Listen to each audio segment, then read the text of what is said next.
He's in the Myrtle Beach area. Congressman, thank you so much for joining us clearly there in D.C. We appreciate your time. And I'm curious if you could just hear my conversation there, with the lumber industry. And so I'm curious as to your thoughts here.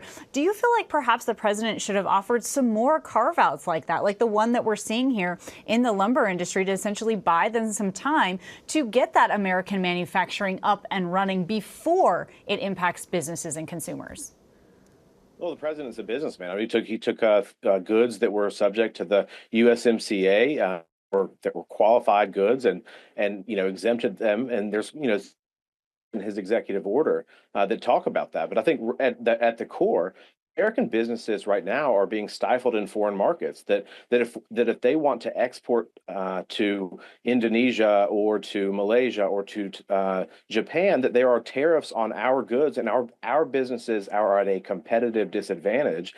And so the president just says, look, if you're tariffing and barring us from entering your markets, then we're going to have a 50%, if you will, on your goods in our country. And I think that's an invitation that the president wants a deal. He wants to work. He wants to do business. He wants people to succeed. But at his core, and he talked about this in the campaign, was the forgotten man.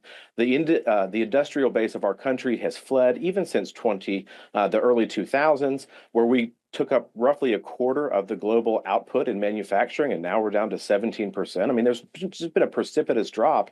And under President Joe Biden, we've seen the largest trade deficit in our history. And so we're trying to reverse course. Supply chains are important. Manufacturing base is important. Jobs in the economy are important. Let's return those back to the United States and do them right here.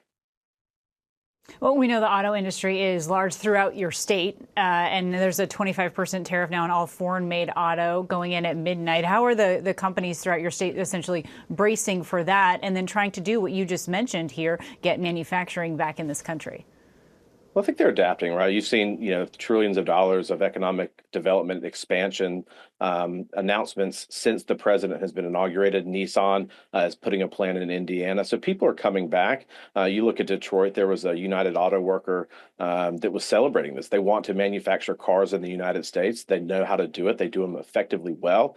And so I think companies are making strategic decisions that they want to return to the United States. We're seeing proof of that even before these tariffs went into effect.